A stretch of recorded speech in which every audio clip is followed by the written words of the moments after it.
So for this session, you can just sit back, you can relax, close your eyes, as long as you're not driving. Don't close your eyes if you're driving, keep them open. But sit back, relax, and just let the tips absorb, let's say. For those of you who don't know me, my name is Nathan, and I am a teacher trainer for Macmillan Education in the Middle East and North Africa, or MENA region, and I'm based in the beautiful city of Dubai. This is home. The window is blue sky, bright sunshine, very hot at the moment, mid-40s. But I'm staying inside of my house, very happy to be talking with you all this morning. And also, there's a big surprise in my house today, because in my house, there is a birthday today. And I'm wondering if you can guess whose birthday it might be. Again, you can use the chat box. I love all of these pets that people have been mentioning here. So while people are trying to guess, happy birthday for someone there. Yeah, amazing. Happy birthday for yesterday. Let's get straight into our tips, because we are, as Will mentioned, very short on time. And this year, I want to start with well-being and the importance of embedding social and emotional learning into our teaching and learning. Because for me, how we feel directly affects our ability to learn. It doesn't matter how good you are at delivering content, how good you are at setting up activities.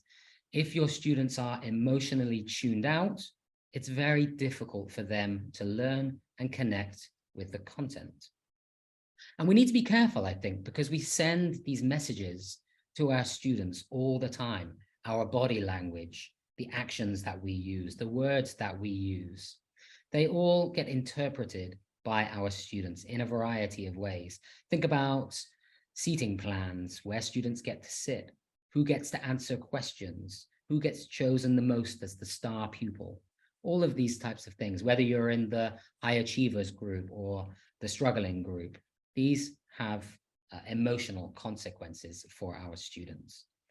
And we need to understand our students. We need to help them to learn how to understand their emotions. We need to help them understand their own well-being, how to look after themselves. And we also need to help them to learn how to develop healthy relationships with others. This is a big part of the young learner classroom, learning how to be involved in a community, the classroom community, working with others. So this is my first top tip, that the brain learns and flourishes within safe relationships. The classroom is a safe space. And this comes from Lena Acosta's wonderful webinar back in November on social and emotional learning. And for me, great teachers really foster healthy, respectful, and collaborative relationships between students, not just between teacher and student. Now, of course, this also helps us to create a positive classroom environment. Let's face it, learning English is really hard for young learners, especially if they don't have a lot of access to English outside of the classroom. It can feel like something alien. It lacks meaning, it lacks purpose. Why do I need this? As teachers, of course, we have our curriculum, we've got our objectives. We want our students to speak, we want them to write fluently. But sometimes our expectations, and I think sometimes parents' expectations of them, can be very, very high. And this, again, can be really overwhelming for young learners. And it can create this additional emotional barrier between them and the content that we're trying to deliver to them. So my next tip, number 2, is that we can empathize with our students.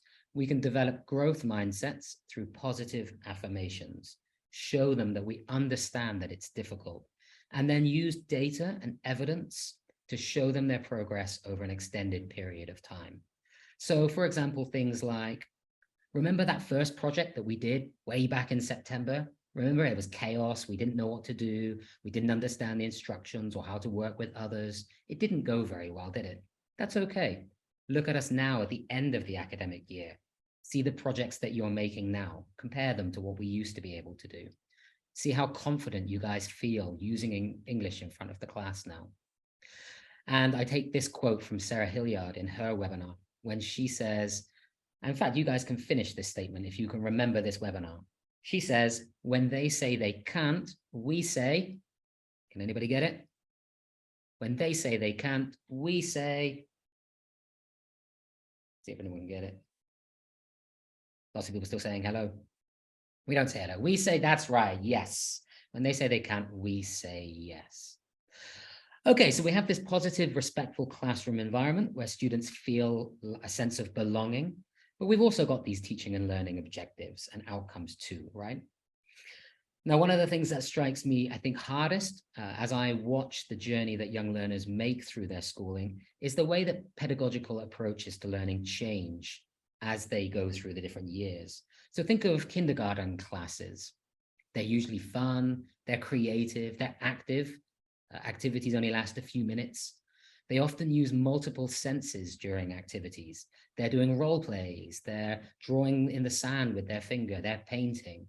They're doing all of this active, involved, multi-sensory activities. But then let's think about and reflect upon a grade 6 classroom, the end of primary. What does that look like? Usually involves a lot of writing, a lot of worksheets, usually very focused on the exams. And this, again, has an impact on our students. Children and grade 6 students are still only 10 or 11 years old. They learn best when they're active, when they're playing, when they're exploring our content in a variety of ways through a variety of mediums. So I want you to challenge yourself in the next academic year, challenge yourself even further. I'm sure you're doing great, but challenge yourself even further to let them show evidence of their own learning in as many different ways as possible, moving away from this idea of having 30, 40, 50 identical pieces of writing, and let them express themselves. Now, if you're not sure how to get started with that, I would recommend project-based learning. I think project-based learning is a great place to start because A, it gets them communicating and collaborating, but it lets them express themselves and personalize the content. Music, poems, acting, role plays. There are lots of digital applications they can use, things like Canva, to put things together and then create their own presentations, all using the language that we want them to use. And in addition to that, my next tip is that for me personally, I think the best way to help students understand and find meaning in the language, thinking about what I just said before, is to use stories with them.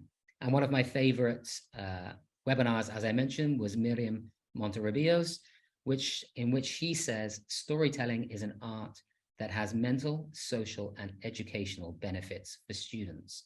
So not just teaching them the language. The story is not just a way to introduce the grammar. It has all of these additional benefits. Helps them to see the language in context. Helps them to develop critical thinking skills, because we've got so many opportunities for questions. Provides opportunities for them to produce language in personalized ways. Think about getting them to rewrite the ending of the story or tell the story from the perspective of a different character. This helps them to develop their ideas. But I think that stories have one more really great advantages, and that's that they create this perfect opportunity for teachers to bond with their students. Think about how parents bond with their children. Think about, if you've got children, how you bond with them. We tell them stories every day, and there's a reason why we do that. And we can adapt this and use this in class. You can tell stories, tell funny anecdotes from your weekend, take language that you want to recycle from previous units and make up funny anecdotes. They don't need to be real or personal about you. Just make up short stories. Your students will really enjoy them. You can have fun when you read stories with them. And again, I'd like to encourage people to read to them as much as you can possibly find time to do.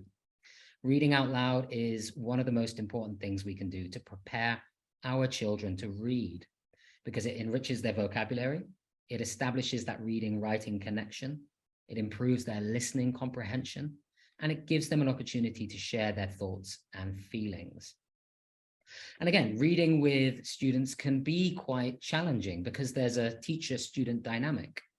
Again, if we think about an activity in the classroom, if I just put 5 pictures on the board or 5 words on the board, and I just pick on students, Will, stand up and tell me word number 1. It's scary for young learners. They're very young because you are the teacher. You have expectations. They're being watched by their peers. So think about ways that you can break down that power dynamic. I've got one. First one is we could use a puppet. So instead of telling me, the teacher, the answer, if they're shy or nervous, they could come up and whisper it into Elephant's ear. And then Elephant, maybe he could act it out. If it's an emotion, he could be sad or he could be happy. And the rest of the group then get a chance to be involved and also practice the language. We could take that one step further and we could introduce a second puppet. And you could give the students the puppets and they can, again, talk to each other through the medium of the puppet. And this is a really nice way of getting them to use the language, but not realize, because they're thinking about the puppet and they're thinking about how they're going to interact with that puppet rather than what is it that I'm going to actually say, which is a nice thing for them to do. Of course, the other benefit of using more stories is that it can also enhance and improve their writing. Now, the answer to better writing is not, as people might expect, doing more writing. It is actually doing more reading. And doing more reading with them, doing more stories with them, helps them to develop their own ideas, and it helps them to find their own inner voice. And our challenge to you is that you might find the next budding Shakespeare in your classroom. And that's tip number 5. Seek out those budding Shakespeares. And you're not going to do that if they're all writing exactly the same thing or copying things from the course book. They've got to have the opportunity to think about, prepare, and actually write down their ideas. Okay, now all of this sounds great, right? But of course, classrooms are full of young children who are energetic, and things don't always go according to plan. Young children can very easily get distracted. But my next tip is that we as teachers and our content can become the distraction through proactive planning. Quite often we take a reactive approach when students get distracted or aren't paying attention. We do, Will, wake up. Will, pay attention to the board, or have you finished your task yet? But actually we want to change this. We want to flip this dynamic and become more proactive. We cannot just assume that our content is just going to be motivating for our students. And maybe you want to share in the chat box any creative approaches to getting students engaged that you use in your classroom. I'm going to give you one example, and it's moving away from this idea of what I think is probably one of the least motivating things we can say as teachers, which is, of course, open your books to page 37. This is what we're going to do. We want to get into the psychology of young learners. So let's think about a party. What makes you want to go to a party? Now, of course, the party itself, the people, the activities, the games, cake, who doesn't love cake? But what makes you want to go in the first place is usually the invitation, how somebody sets up the party and that they're inviting you to.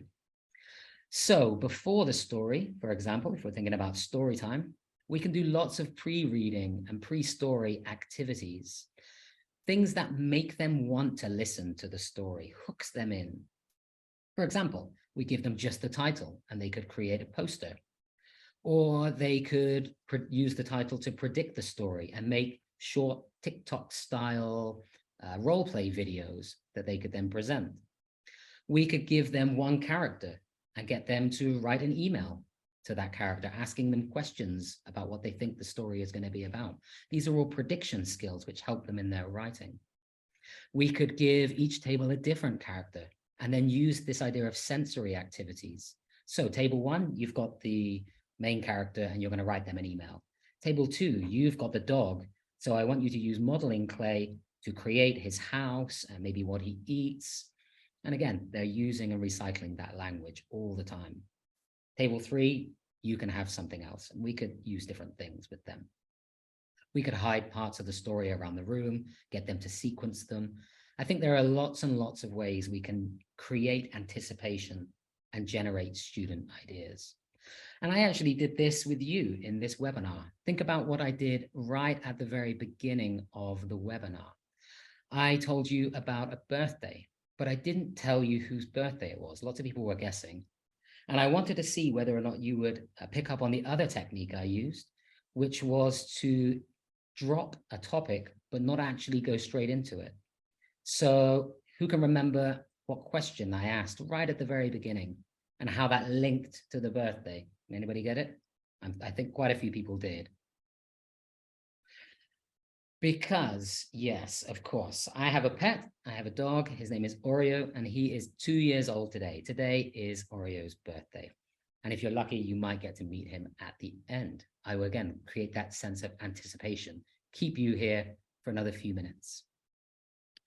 But moving on, because I want to make sure we get to the end in the time that we have. My next tip, number 7, is to help students find meaning in our content through culture. So helping them to understand that English exists and has purpose beyond the classroom, out there in the real world. And we can use culture to plant the seeds of curiosity in our young learners, get them thinking about the world around them. And to do this, we can use Sarah Hilliard's mirrors and windows approach, if any of you managed to watch this webinar. The window is us looking out onto different cultures, learning that there are different ways of seeing the world. And the mirror then reflects our own culture back on us, because we've got a point of reference, something to compare that to what we believe and how we live in our own communities. So in this way, culture is not only about teaching content, it's about planting the seeds of curiosity, which young learners already have, and also celebrating our own culture and other cultures too. So helping students to develop an open mind.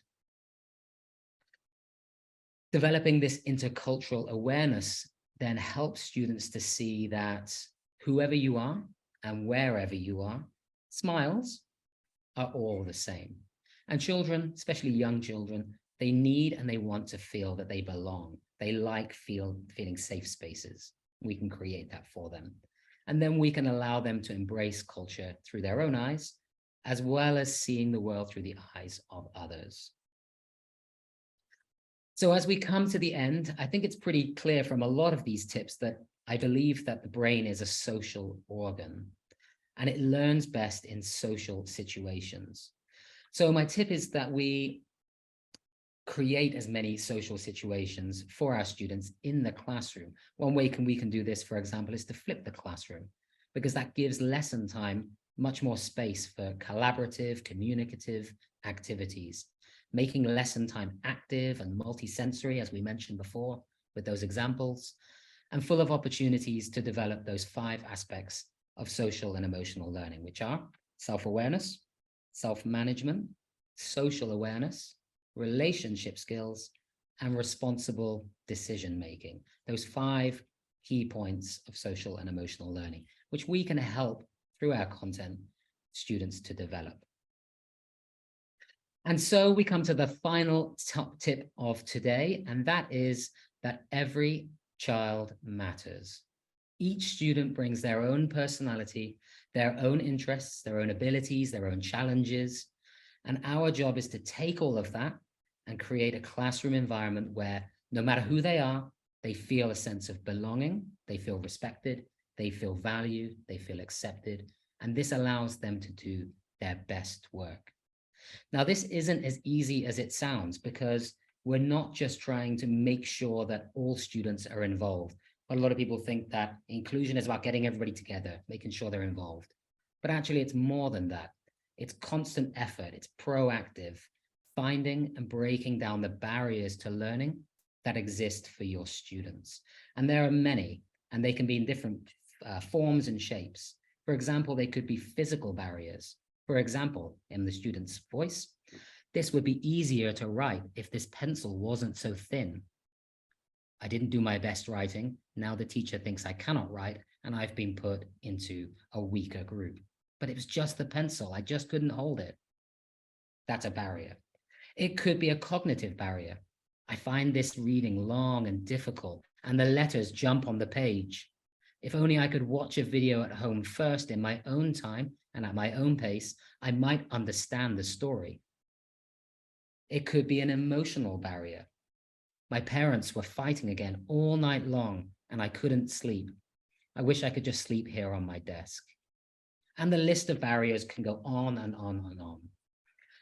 So as we head off for the summer, I hope that this session and these 10 tips and all of the other tips today inspire you to challenge yourself in the new academic year and ask yourself, what can I do to make learning in my classroom even better? And I'm sure that's already amazing, but even better and even more inclusive next year.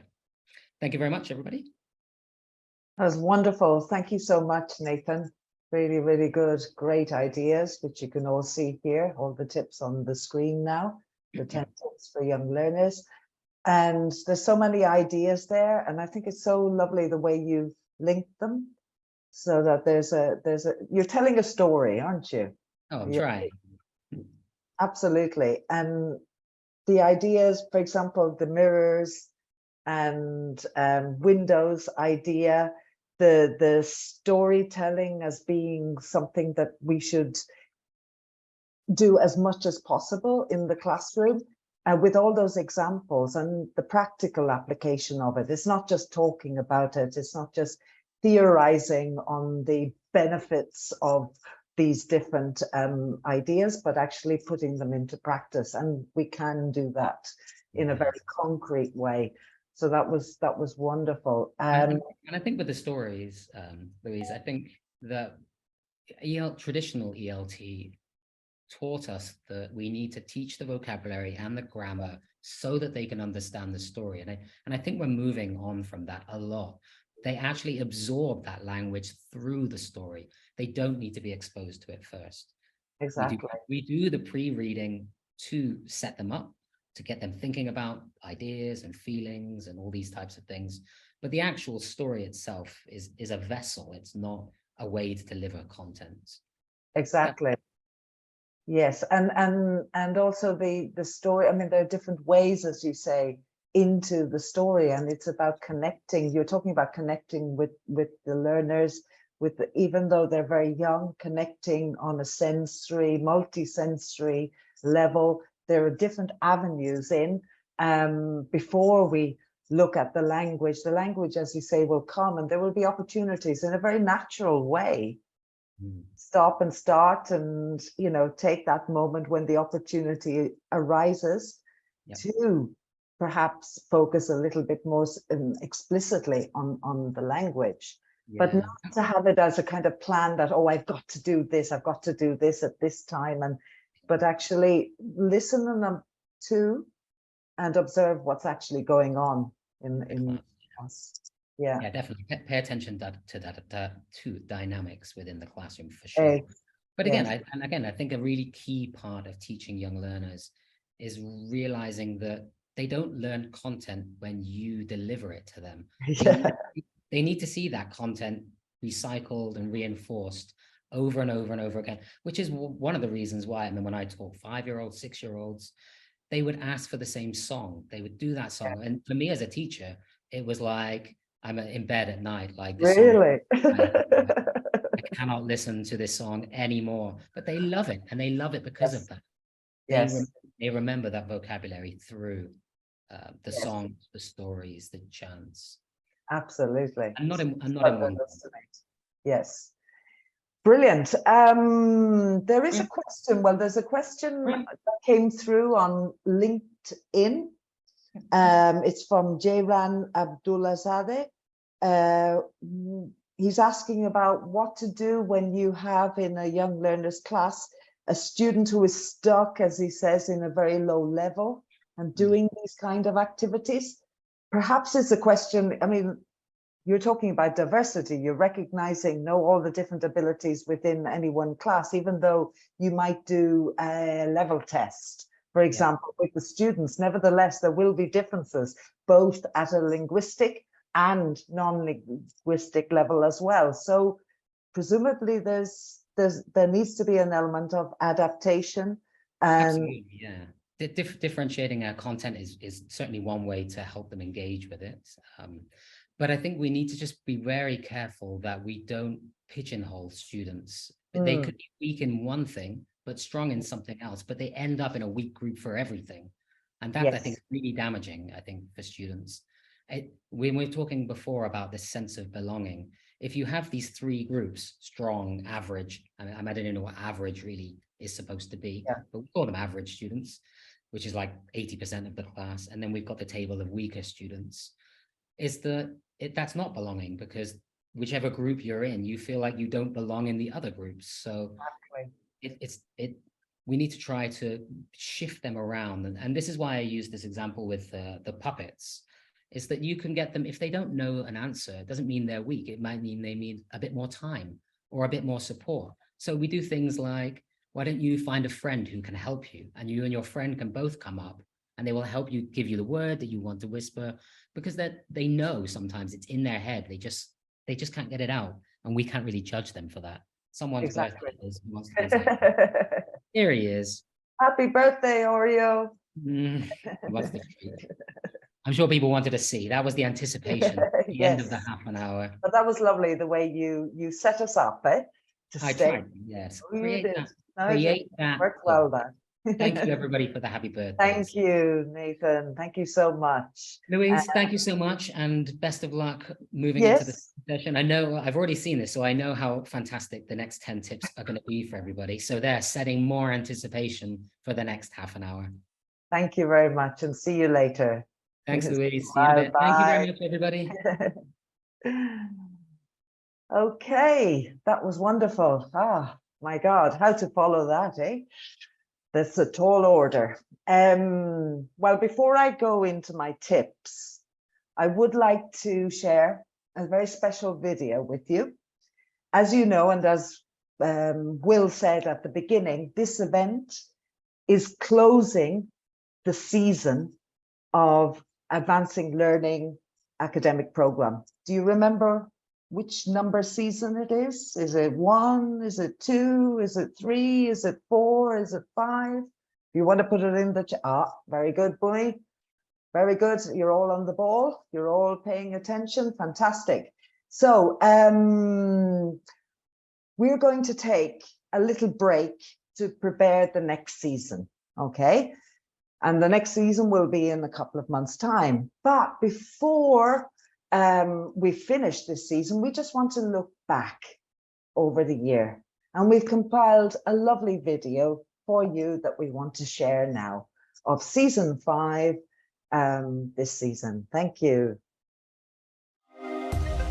Great teaching happens in every corner of this planet.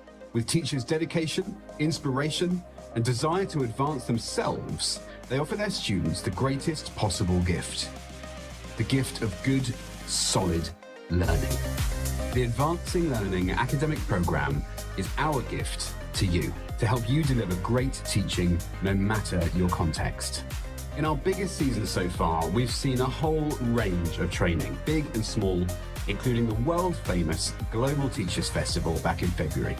We've seen topics like social emotional learning, culture in the classroom, the age-old mystery of motivation, English as a lingua franca, hybrid teaching. I could go on. And on. And on. So whenever you're ready to continue your teaching journey, the Advancing Learning academic program will be waiting. Go to macmillanenglish.com/ALAP to find the right training for you for free now.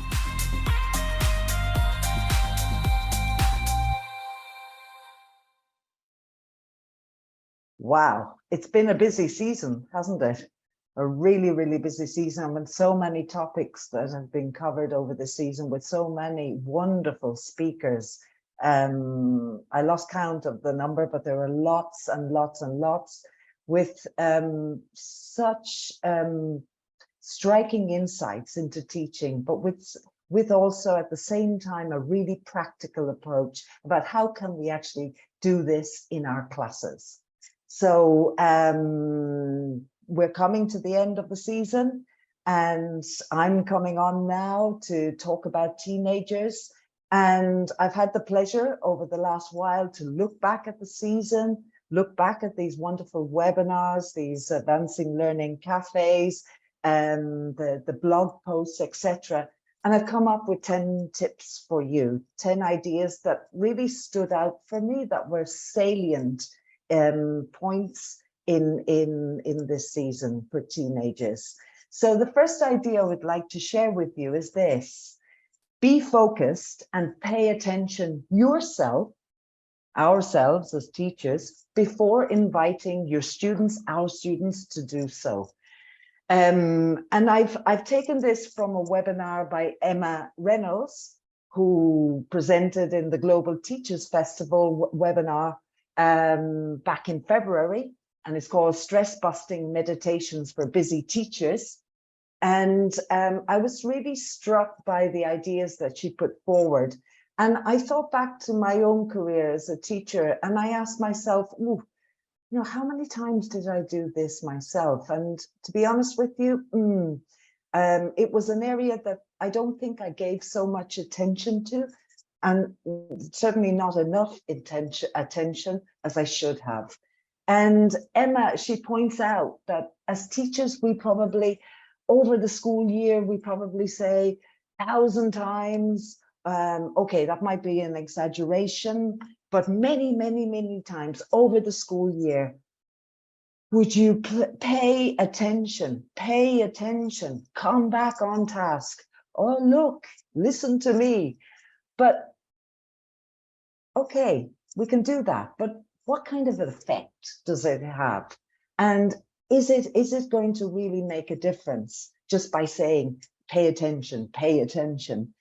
And Emma, she puts to us some really good questions, I think, which are, do you know how to pay attention yourself? Do we as teachers know how to pay attention?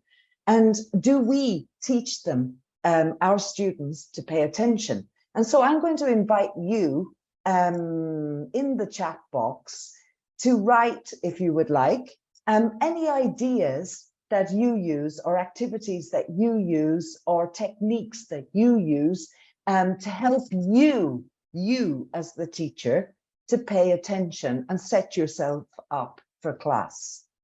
So I'll just give you a few seconds, a few minutes. Ah, I like that. Ooh, listen to jazz. I hear you.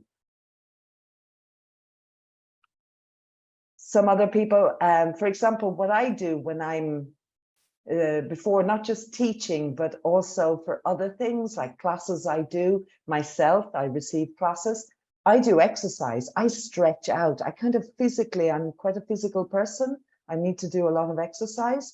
Other people are saying, yes, okay, Tatiana, the same, prepare, look at trees, I like that. Yes, stop and just observe, absolutely. Some people close their eyes, some people write a plan, as Anna said, some people listen to music, some people prepare their games and activities, as Ina says.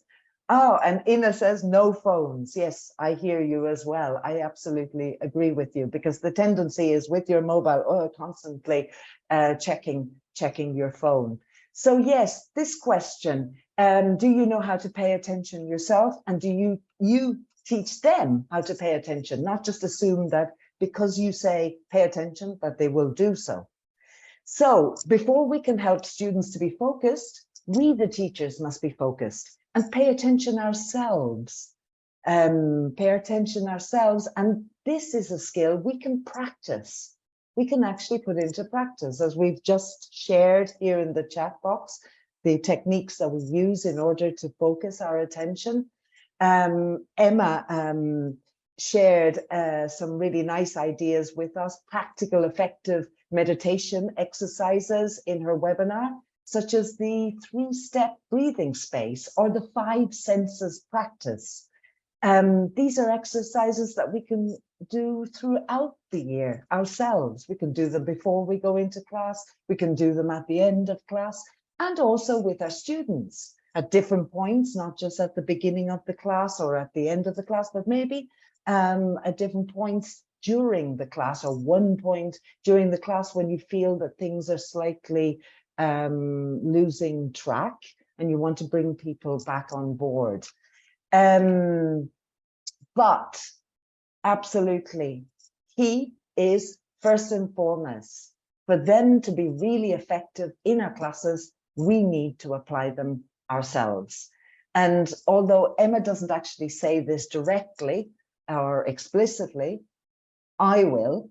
I think that good practice here might be summed up as practice ourselves first what we preach.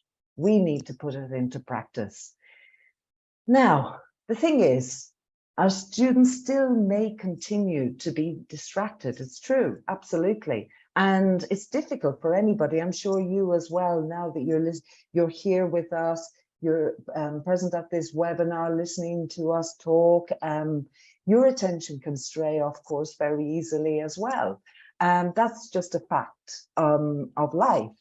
But lack of focus, both for us and for our students, causes us to become distracted. And so we pick up our phone and we start looking at our messages. And if students are unfocused and distracted, of course, it's very difficult for learning to take place. So tip number 2, before you start teaching, help students to concentrate and focus. And I've taken my lead from Chaz Pugliese in his blog post article, which, by the way, is also a recording. It's recorded as a listening, and it's called "Why Aren't They Paying Attention?" You might have asked yourself that question many times yourself. And he shows us how to do this in a very practical way. We can use practical mindfulness meditation practice techniques to address this. Play memory, concentration games to help students learn to focus better and longer. For example, you could try an exercise where you ask students to calm the mind. They could close their eyes, or if they don't feel comfortable about closing their eyes, they could gaze down at the floor, put their gaze down and listen. And you prompt them with an idea. Think about what's working. Reflect on what's challenging your focus. Or another idea, ask your students to close their eyes or put their gaze on the ground, turn their attention to their thoughts and take stock. And next, you could invite them to focus on the point of contact where their body meets the chair or their feet touch the floor. And you can invite them to imagine that their thoughts are like clouds and they are swept away by the wind. And then next, you can ask them to be aware of their breathing. If they want to, they can say, I'm breathing in and I'm breathing out to accompany every inspiration, every expiration.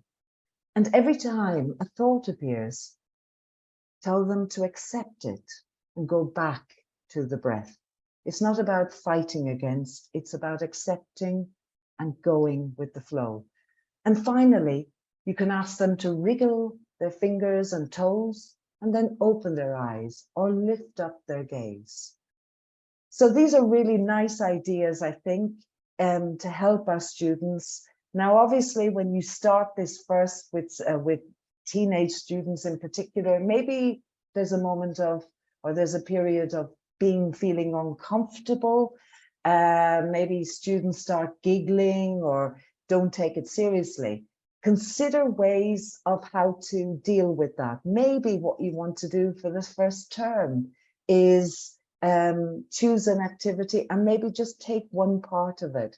For example, close your eyes or look down at the floor and just focus on your breathing for a couple of seconds. It doesn't have to be a long exercise. Breathe in, breathe out, and then ask them to open their eyes or look up again and ask them, how do you feel? And maybe prompt them with a couple of adjectives. So there are ways we can adapt these ideas. And this idea leads me on very nicely to tip number 3, which comes from a webinar by Chaz Pugliese again, helping our teams manage their emotions, and a blog post article, which again is recorded as a listening by Anna Hasper, Managing Stress, Wellbeing During Exams. And the tip is, help students recognize their emotions and examine how they affect them. So then students can decide if they want to stay in that feeling or emotion or not. Okay, so how can we do that? Well, we've got some very practical ideas from this webinar and from the blog post. For example, getting students to notice and name feelings. You can start by getting them just to notice how they feel as things happen. Say the name of the feeling to themselves. They might feel proud when something goes well, or disappointed if they don't do well on a test or an exam. They might feel relaxed when sitting with friends at lunch, or nervous before a test or an exam. Another idea, tracking one's emotions. So students could track their emotion over a period of time, maybe the morning, maybe the afternoon, maybe the whole day, or maybe part of the morning or part of the afternoon, or just in the class itself. So notice how often you feel it.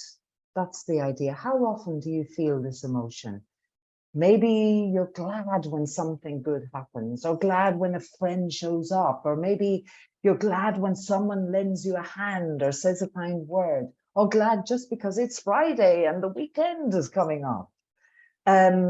Every time you feel glad, encourage the students, make a mental note to yourself or write it down. And maybe get them to think, is the feeling very strong? Or is it weak? Or is it mild or medium? How to measure it? Because it's important to be aware for us, the students, we, the teachers, to be aware exactly what we're feeling. Nathan talked about the emotional side of learning and how key that is. It is the bedrock, because no learning will take place unless we're in the right balanced emotional state. And that leads also on to another idea, which is a third idea from the webinar and from the blog post, noticing feelings, not just in ourselves, but maybe moving out and looking at art, songs, movies. Focus on what the artist did, the director did to show the feelings, and encouraging students to respond with a feeling. How do you feel in response to this, to the film or the extract from the film, or the painting or the song? And when we talk about emotions and stress, of course, we all know a big source of stress for our teens is doing exams, tests, external exams. And this leads me to tip number 4. Really, the key to succeeding in exams, apart from having the necessary knowledge, we know obviously that you need linguistic ability, a certain level of that. You need to know the exam and understand how it works. You need techniques, you need strategies, but a key element, and I think Nathan mentioned it earlier, is that in recent years, we've begun to really realize the importance, the key importance of managing well-being during this stressful period in their lives. Exams are stressful, but when Nathan said, for example, to improve writing, it's not a question of doing more writing. It's actually a question of doing more reading or exposing students to more content, etc. In the same way with this question, well-being with exams is not about just being able to write the question for the exam, but is how you feel. Are you relaxed? Are you ready mentally and emotionally to deal with the exam? And Anna Hasper points out in the same blog post article that I mentioned earlier, managing stress, well-being during exams. Once students are able to identify their emotions, it's really important for them to regulate them, manage them, so that they can make use of their mental resources again. And I've just chosen one activity from Anne's really practical blog post article, and that's the worry tree. I thought it was a wonderful idea. The idea that we have worries. This is a fact. The students will be worried. They will have concerns. And what a wonderful idea to be able to explicitly express them, but in a positive way, in the sense of identifying them and using that identification of the emotions to think about the problems in a more organized way, as a worry tree. And that in itself will help the students calm their minds and kind of externalize those worries and perhaps show them that really, okay, they're worries, but maybe they're not as big as I thought initially. Okay, so continuing on the subject of exams, I'd like to move now to tip number 5. Because exams are obviously really important for students, but they're very, very important for teachers because they give us really important information. Tip number 5, collect information from exams and use it to enhance your teaching. And I've taken this from Ethan Mansour's Global Teachers Festival talk, promoting positive washback. Now, some of you will probably know what washback is, maybe others know. But washback is basically, to sum up, washback is important information from an exam that can have a positive or negative impact on the student. So it's basically exams can have a positive or negative impact on students, but that impact is important information for us, which we can use to help in our teaching, to help our students to improve. And so practical ways to do that. We may need to go over a certain topic students have not mastered yet. That may be information we get back from the exam result. We as teachers, we have a significant impact on the amount of washback there is and whether it is positive or negative. So maybe we need to think about, oh, how am I doing this? Maybe I need to think about this again. Maybe I need to reorganize my class a bit differently. Maybe I need to consider other aspects. Maybe I need to lead into things more gently, etc. So it gives us really, really, really excellent information, which we can collect, valuable information about students that will help to inform and influence how we teach, as well as where and what we review and readjust and reteach. And in large classes, because we generally, most of us, a lot of us anyway, have large numbers of students in classes, you might find that the particular class doesn't do well on a test or an exam. Well, it's an opportunity. We need to reflect back on the teaching. The question arises, are there areas that need reinforcement or teaching in a different way, for example, and make those necessary adjustments in the future?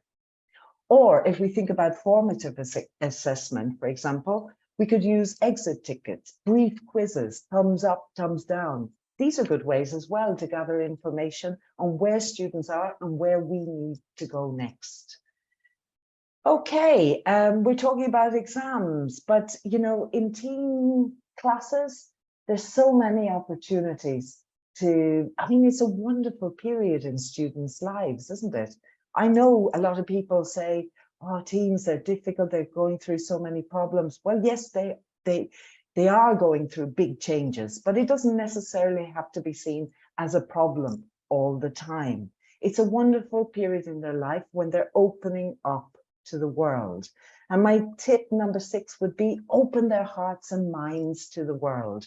And Dave Spencer, in another Global Teachers Festival webinar talk, opening teenagers' hearts and minds to the world, he shows us a letter. I thought it was wonderful, from Isaac Asimov. You probably know, a lot of you, that he was a science fiction author, and he wrote to a class in a school in Troy in Michigan, the US, way back in 71. And Asimov, in that letter to those students in that class in Michigan, he compared the library to a spaceship.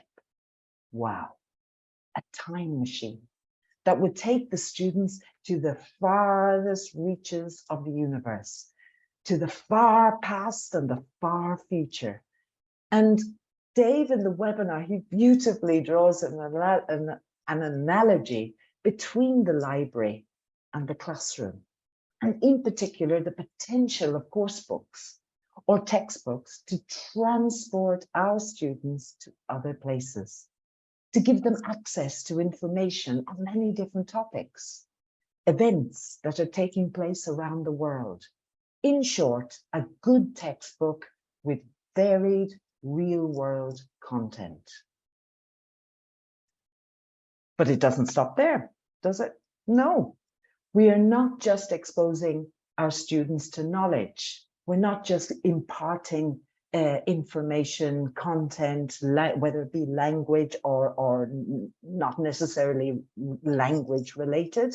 They're not empty vessels. We are also cultivating attitudes by encouraging a personal response to the content, how the students react to what they find out. For example, Nathan earlier was talking about different ways into the reading. You know, the traditional way of, I don't know, lead in and then do the reading and then do a series of questions. But there are other ways to kind of get in and engage and connect with the students on an emotional and cultural and linguistic way. And getting students to react to what they find out. For example, if they read about different traditions, customs in different countries, how they feel about them. Because by giving students a voice, by teasing out their attitudes to different people, different cultures in the world, we are, as Dave Spencer really well puts, we're trying to build the importance of respect, openness, suspending judgment, curiosity, tolerating ambiguity, viewing it as a positive experience, as an opportunity. And Dave also says the great thing about teaching teens, and I agree with him on this, is that they are discovering the world. They are gradually opening their eyes to the world and everything that is around them. And we as teachers have the privilege of being there to open their eyes, to be their guides, and the materials we are using are also helping to guide them. Now in the chat, if you would like to put, do you agree with this? Do you feel that you are opening your students, your teenage students, their eyes to the world, to the culture, the world around them? Because if you are, I think, wow, you know, what more exciting and important role you are playing in your students' lives. So, however, the journey of discovery doesn't begin and end with the course book, does it? The course book could be a springboard. Dave, in that webinar, talks about building on the textbook. So tip number 3, build on your textbook, build on your course book. We can go one step further and draw our students' attention to the Googleability of text. I love that. Dave coined that. I'm not sure if he actually coined it or somebody else, but the Googleability of texts. Get students to Google the people, the places, the events in the text, whether it be a reading, a listening, a video, so long as the content is real. And that's key. It's not invented, it's real. So students can actually go further. And that gives a tremendous sense of achievement and keeps pushing the learning. And it also bridges what Dave calls the gap between the English class coursebook and the world outside. Okay, now I'm coming to the second last tip, and it's really in tandem with this broad outreaching approach that I've been talking about. My tip for number 9 is it comes from a webinar talk, again in the Global Teachers Festival, and this time Jade Blue, her talk using images to explore culture. And the tip is make sure your curriculum includes activities that engage all of the senses to stimulate multiple senses in your curriculum so that the instruction is most effective and memorable. We go back to the idea that Nathan talked about, I mentioned earlier as well. We have big classes. We have classes with people. They're not, I use the word students, but they're people, and they have different strengths. They have different abilities. They have different experiences and different emotions.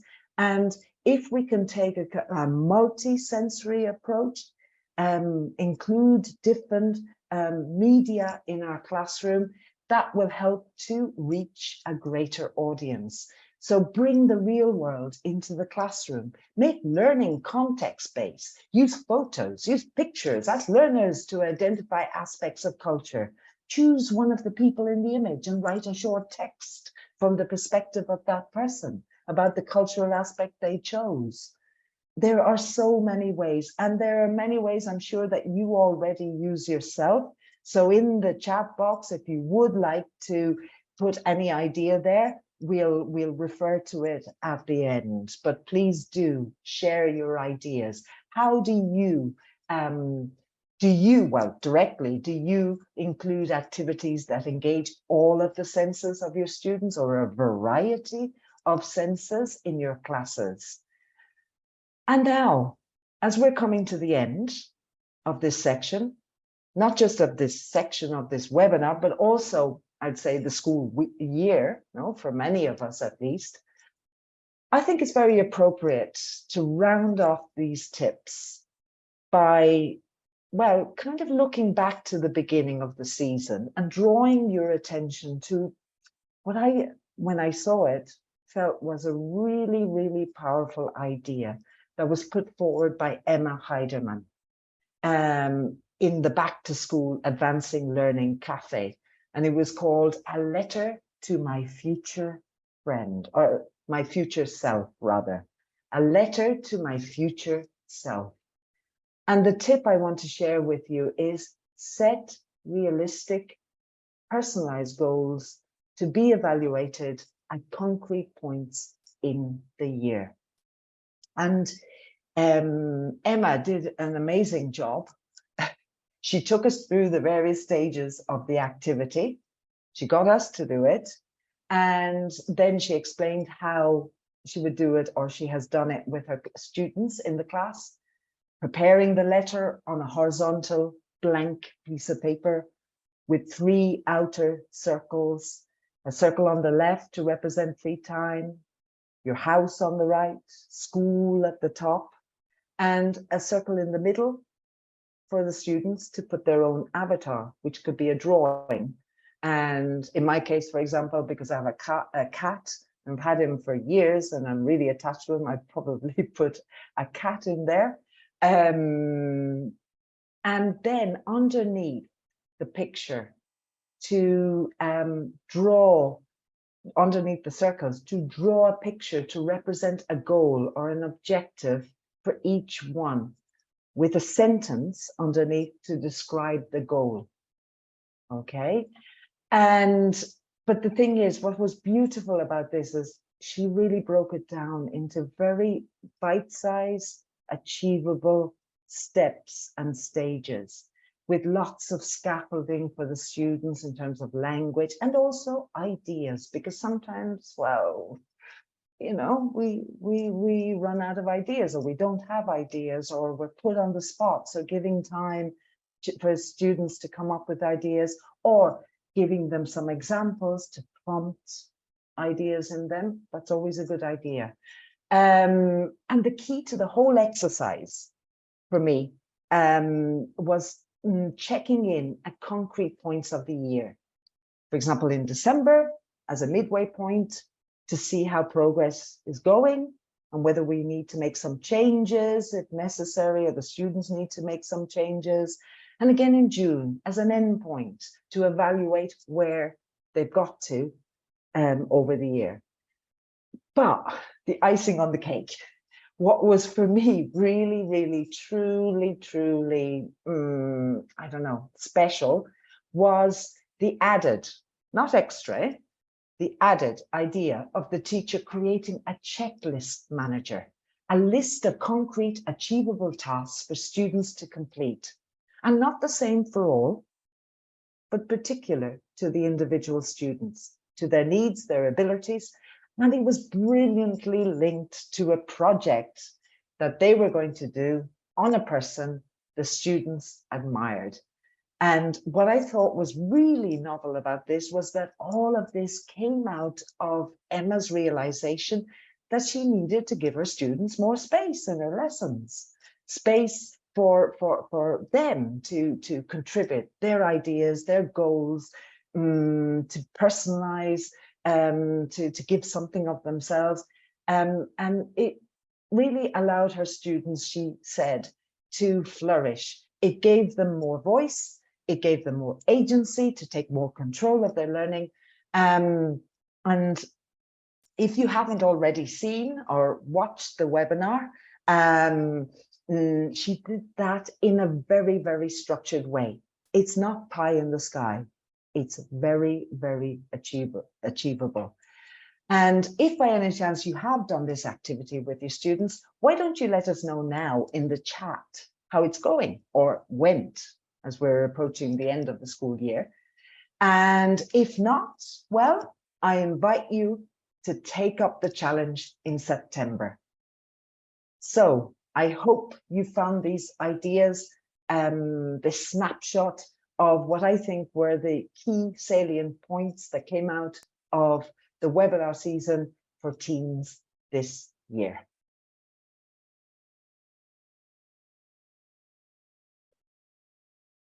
Hi, Alex. Hi, Louise. How are you?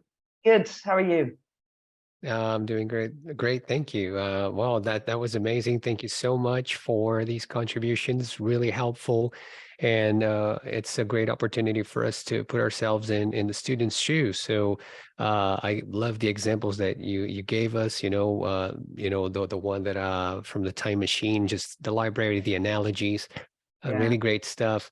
And I have a quick question for you here that it's been popped in the chat here about concentration. Because I mean, with teenagers, I think Hoy Murad Usupov, I'm not sure if I'm pronouncing it correctly, but he asks us, because obviously with teens, there's the fact that they have, phones and other sources of attention that could distract them for the lesson. So anything that we can do about maybe not using phones, or if we are to use phones, then how can we help with concentration issues? Yes. Well, there are schools that have a no phone policy, and indeed one person suggested no phones as an important element of trying to get focused and on track, and have a clear state of mind so that we're not picking up the phone and checking messages every 2 seconds. So there could be that, but also it might not be the case in certain schools, and at the same time, you might want to use that phone for a constructive purpose at some point in the lesson. I think it's a question of, at the beginning of the year, establishing some ground rules, or deciding as a group, so it's not just teacher-led, but coming up with a list of rules, and you could identify different areas, like phones could be one, noise level. I don't know, for example, I'm in Spain, right? And often in class, a lot of students can be speaking at the same time. It's quite a it's a natural feature, but it can raise the noise level. So I've had created with the students, because the students are affected by it as well. It's not just the teacher, the students are affected. So the idea is to present this idea as something beneficial to the whole group.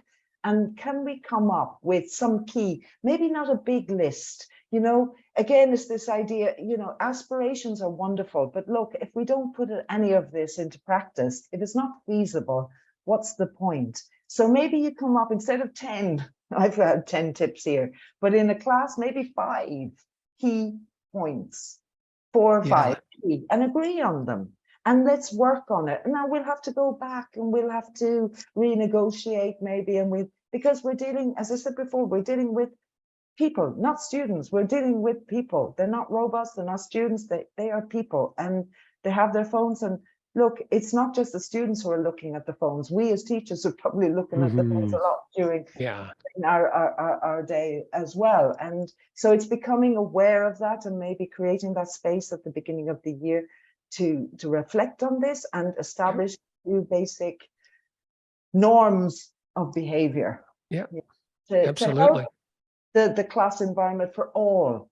This idea of all, it's Yeah. not just the teacher, yeah? It's Yeah, everybody. absolutely. Yeah, Yeah. that's definitely the best way to go, you know, to set clear expectation. I love the fact that you've mentioned rules, you know, if it's agreed, if it's great for every party, everybody's aware, then it's all that matters. So perfect. But it's I not think a that perfect world. it's not a perfect world, exactly. And we as teachers, we have to adjust at all times, and that's the beauty of like being able to juggle on the fly and to really let like let's say the context also help us guide us through the processes for sure.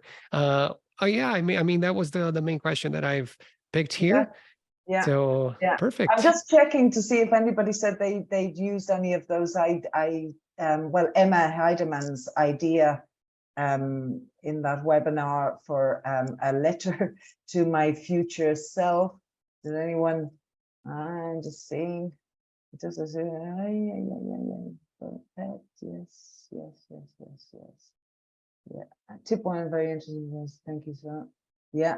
Well, if you haven't, people, I seriously, well, I challenge you to do it.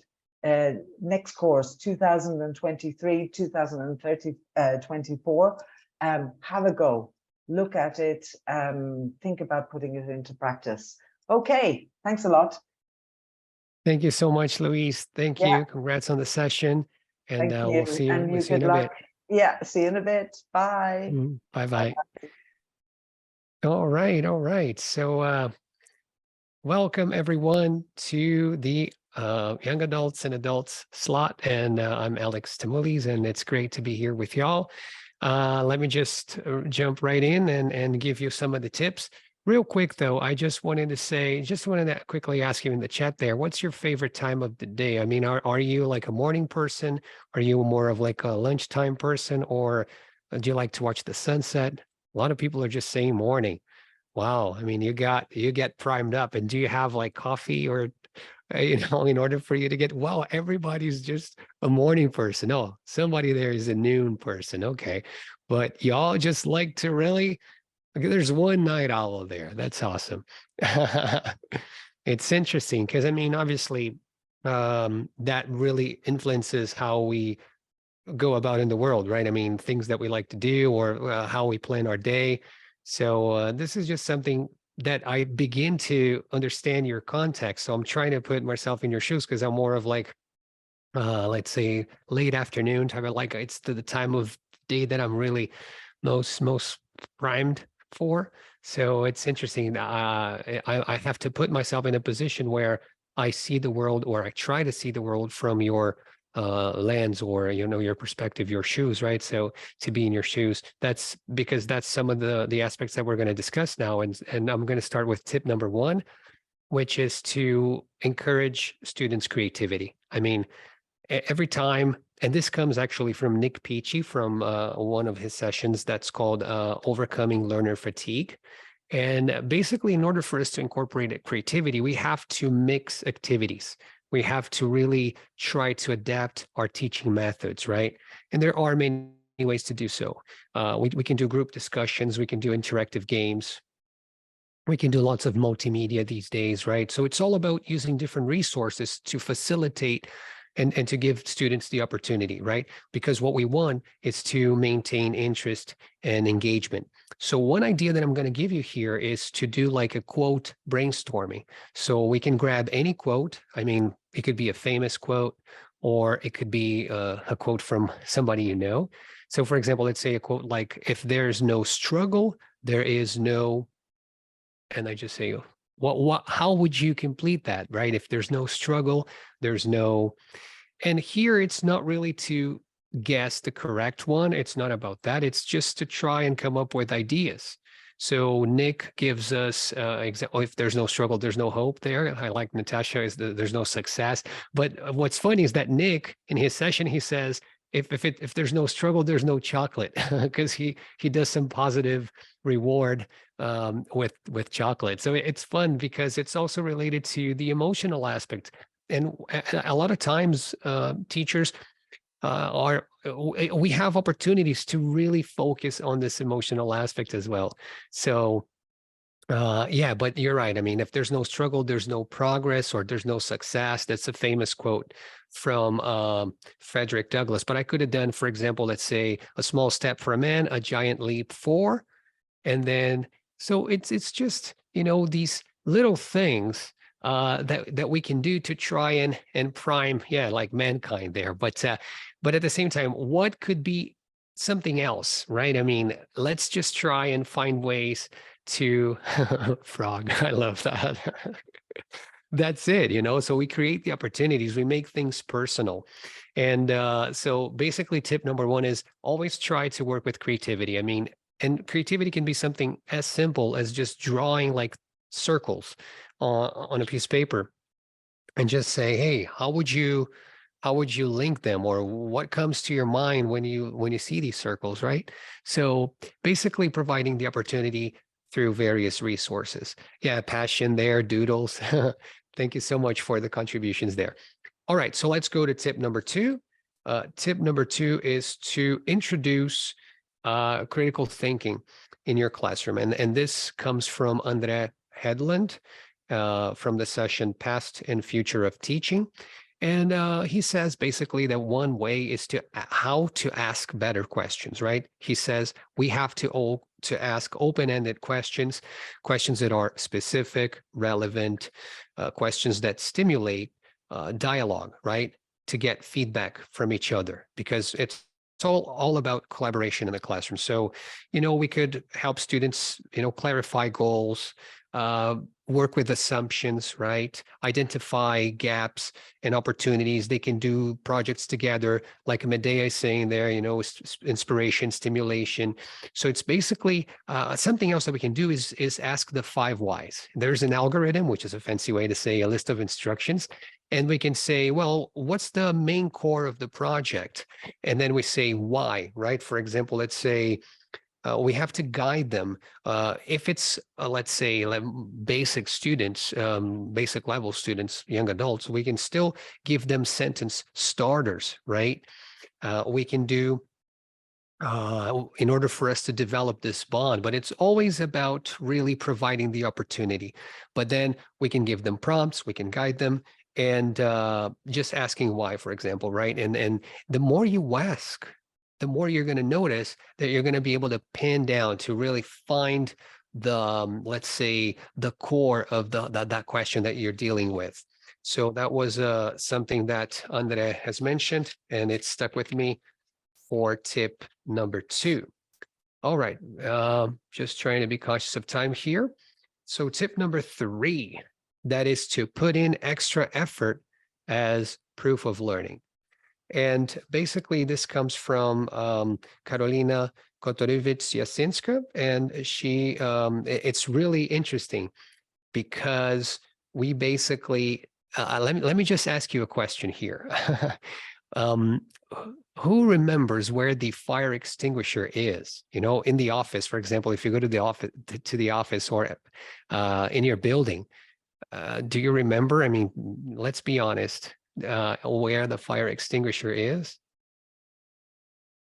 Okay, some people are saying yes, sure.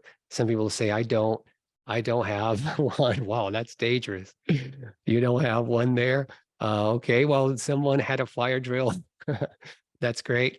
Anyhow, most of us, and I'm going to be honest with you, we're not the best judges of how learning has taken place, because that's the thing, that's the difference between exposure and the difference between learning. And the fire extinguisher, for me, I have no idea. Here in the office at Macmillan now, I don't know where it is, and I have to, but I'm exposed to it every day. I bump into it, I walk past it every day.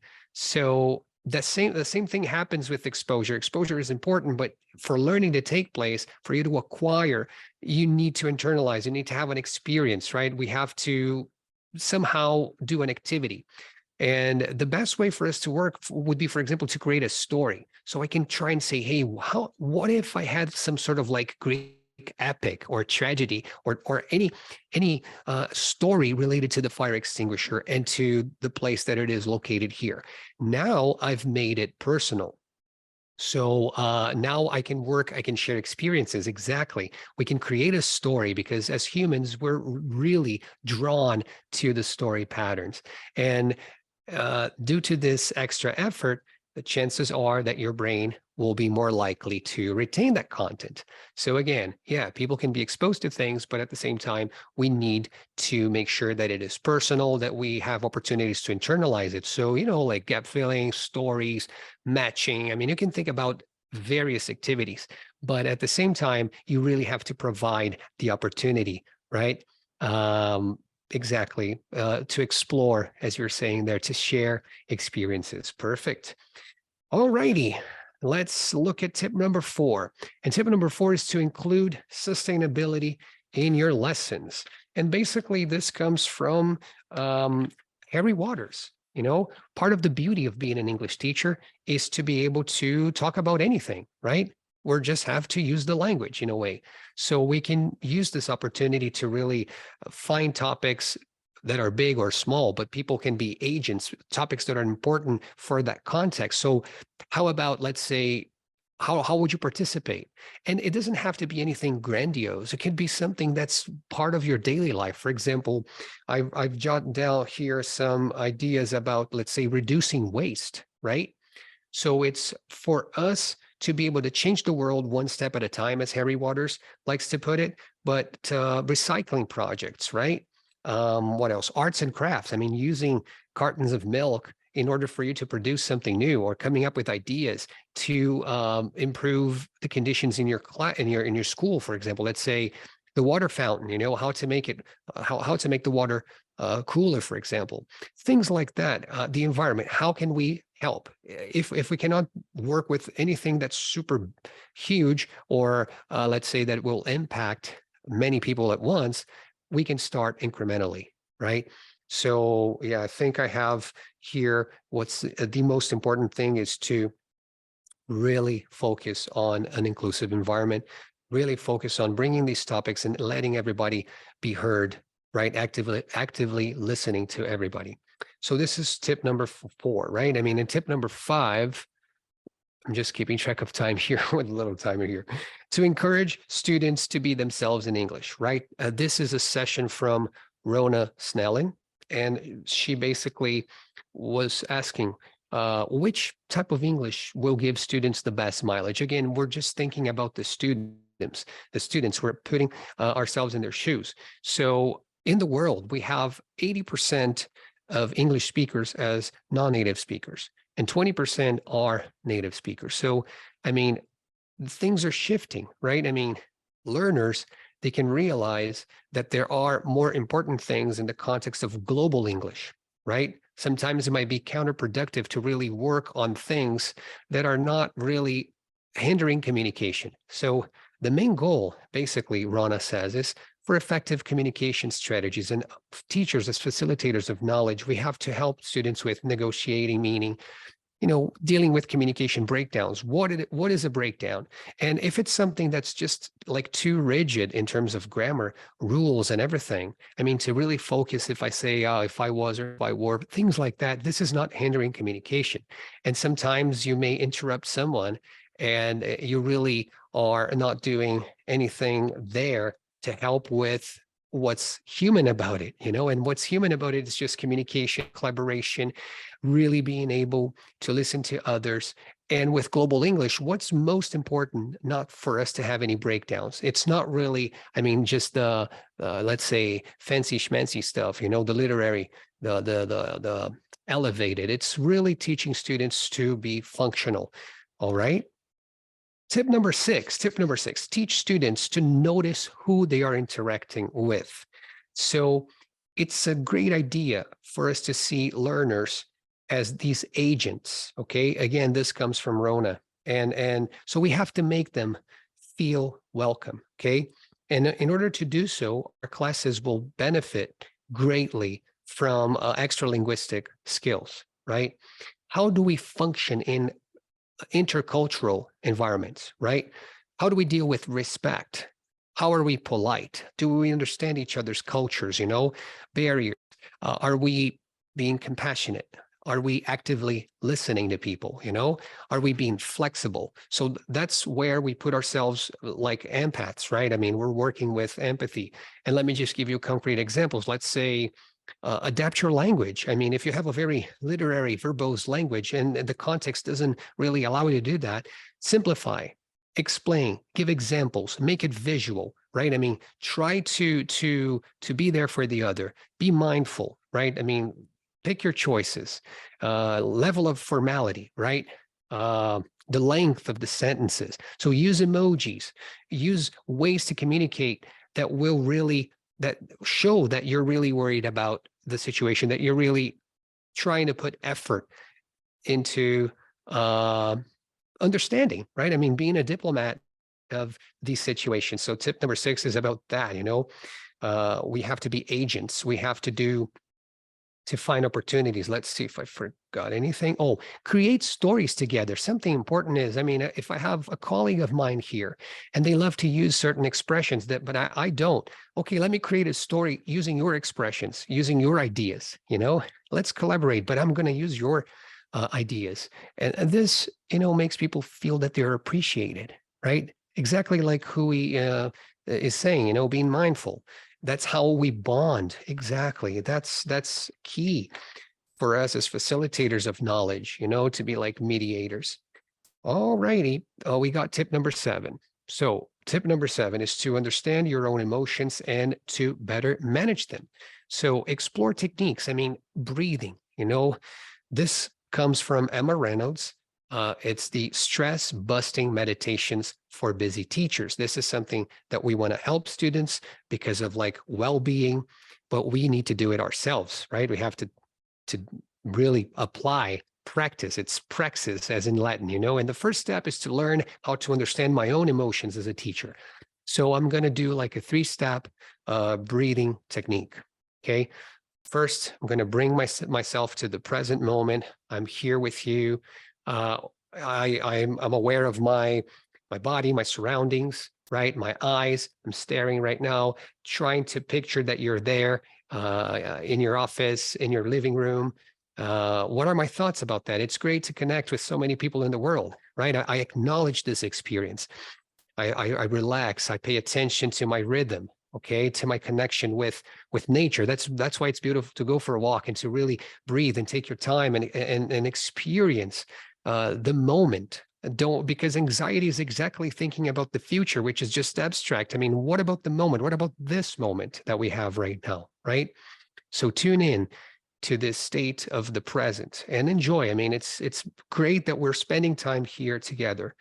So how about, let's say we take a deep breath, right? We take the time to really cherish the opportunity. Okay, and we use lots of facial expressions. This will provide a way to give cues, right? Not for us to be like in this automatic pilot mode, and for us to really connect. So that's basically tip number 7. Tip number 8. It's very similar and introduce mindfulness elements into the classroom, and this comes from Katerina Pratsenko.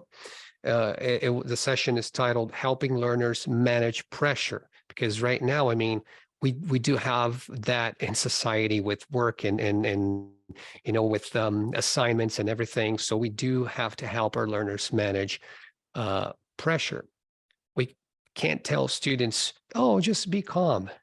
We need to demonstrate, right? We have to teach, we have to facilitate. And one simple way for us to do so is to inhale for 4 seconds, hold for 4 seconds, and exhale for 4 seconds. So, this will lower my heart rate. So I go in and I count, in my head.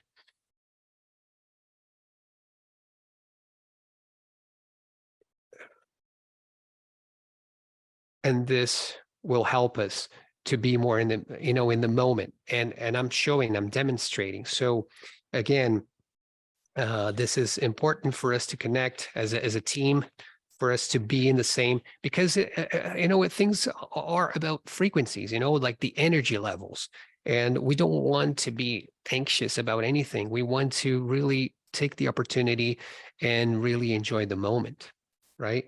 So that was a great tip from Katerina. And and just explain the benefits. I mean, that's something that I wrote down here. Explain the benefits. Within time, these atomic habits are going to help students and ourselves to better interact and to better understand how our bodies work. Okay, let's go to tip number 9. So we stick to the time here. Loosen up about language errors. Many times we're just really strict about language mistakes, errors, things like that. And it comes down to effective communication. That's the main goal for us. Certain areas are more important than others, right? So if we're just like, oh, what's the grammar, the vocabulary, or the pronunciation, we're not really worrying about the contexts. Is this international communication? What is the context, right? I mean, is it leading to breakdowns? So let's just be smart about the battles that we pick, right? Let's focus on the needs of that specific situation. Sometimes, again, the mistakes can be just irrelevant. For example, let's say the TH sound. I mean, is it really hindering any sort of communication there? Is it really helping? If not, then maybe it's just not the time now.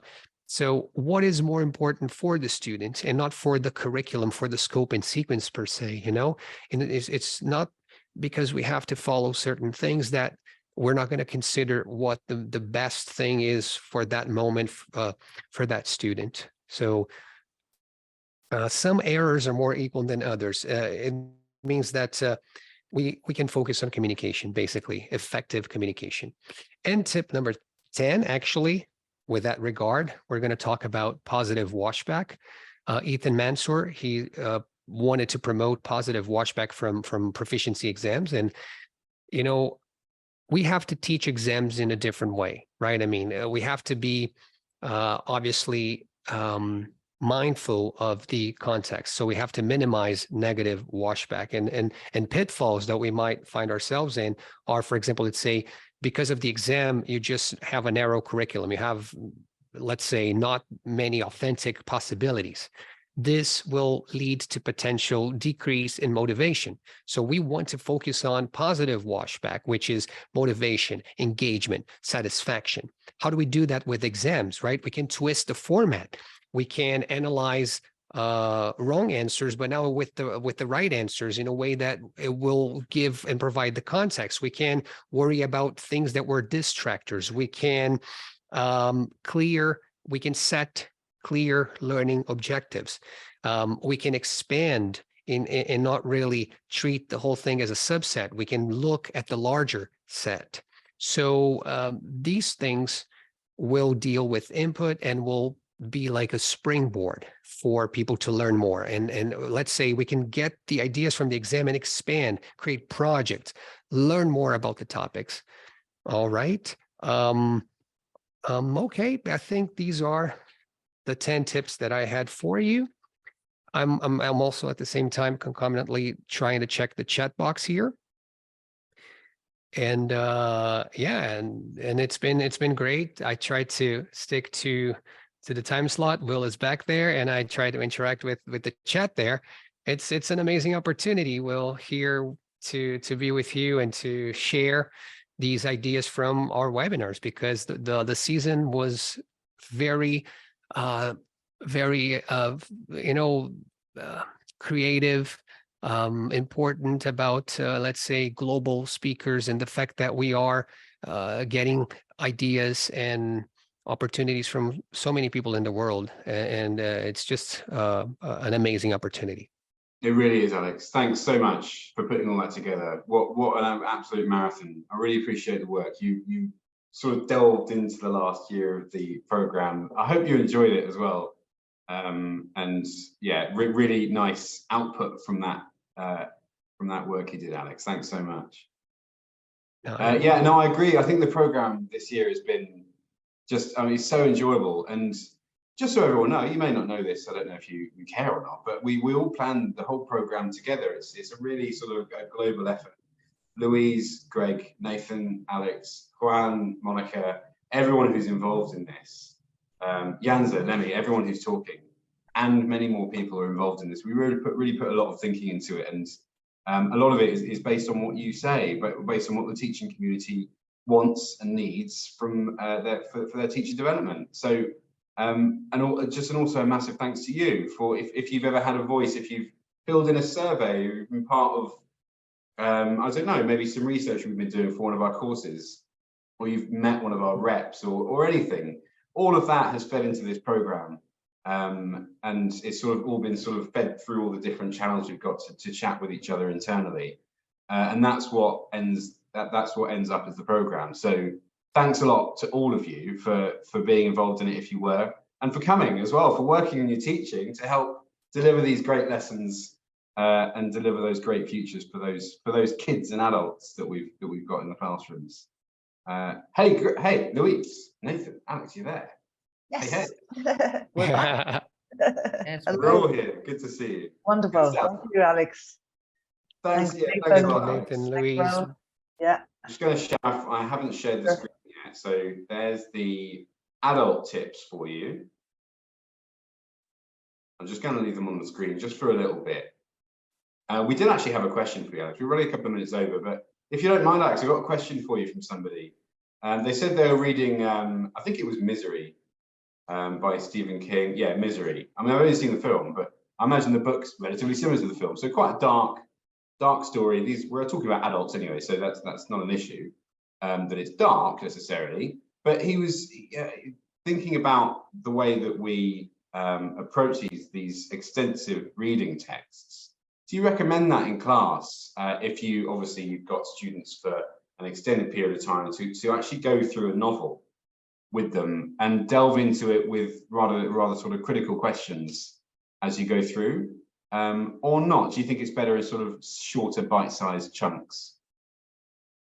Well, maybe the answer would be more like it depends, but my take would be to really focus on my context. So let's say I might have a student who really likes the story, but maybe the type of, let's say, content and quantity of words, in that case, I would have to adjust. So I would facilitate the access to the story and make it more like bite-sized. If the context allows me to work with the text as is, then I'm going to do that. So it's like Louise and Nathan were discussing with differentiated instruction and just trying to really find ways to it's not about the product, it's about whoever's actually consuming that product, right? I mean, what's going to be emotionally attached in order for me to work with motivation and everything. So I think there's always a way for us to really develop. And Misery, there is a movie actually, I think it's from the 90s, an adaptation. Yes, it's right? a big film. Yeah, It's a big film. Yeah.